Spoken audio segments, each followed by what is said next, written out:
আরে বন্ধু ওই যে ওই পুস্তাটা।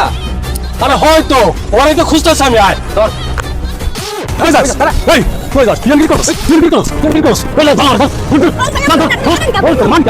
এই তোমার বাইতে আজকে দুদিন পর পরে তোরা কে বানাইছো কোন না কেন ভাই আমার কোনো দোষ নাই, সুমন ভাই আমারে 200 টাকা দিছে, কইছে যাওয়ার বুন রে আমার খবর আই না দে। আমার কোনো দোষ নাই ভাই, আমার ছেড়ে দেন। এই সুমন কই আছে কই আছে সুমন সুমন ভাই ওই গাছের ঘরে বসা আছে।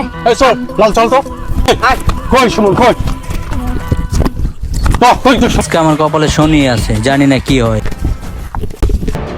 এই তোর কত বড় সাহস তুই 200 টাকা দিয়ে আমার বোনের খরচ দিতে পাঠাস তোর এই সাহস কিসে কে এই তোর কি লজ্জা শরম নাই?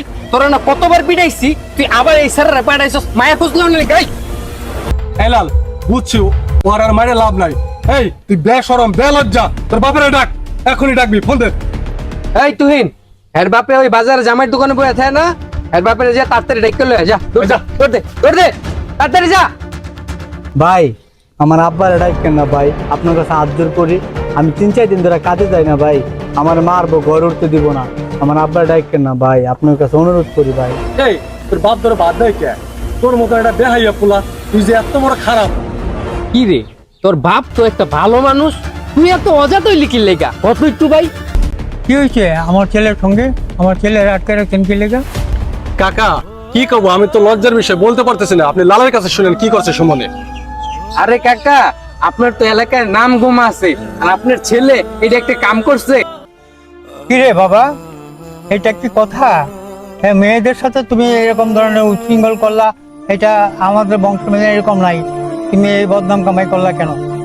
কাকা জানেন আপনি আমার বোনেরা যে স্কুলে যাওয়া পর্যন্ত ডিস্টার্ব করে আমাদের একটা মান সম্মান আছে না তারপরে আমাদের যে একটা বংশধর আপনি জানেন তারপরেও আপনার পোলা যা বিরক্ত করে ওরা এখন কি বিচার করবেন এখানে করে যাবেন বুঝছেন বলে কিন্তু কাকা ওরা আমাকে মারি ফেলাম আমি কাকা এটা খালি আপনার ছেলে দেখা, নাইতে এতক্ষণে ওই আইসিইউতে থাকতে হইলে হসপিটালে, বুঝছেন?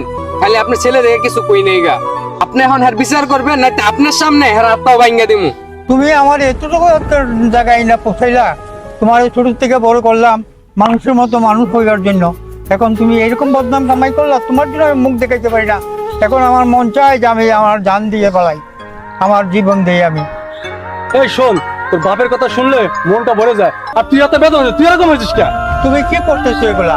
তুমি লেখাপড়া করছো, এখন চাকরি করবে, চাকরি করার পরে তোমার মা একটা মেয়ে দেখিয়া আমাকে বলবে আমরা মেয়ে দেখিয়া বিয়ে করাবো।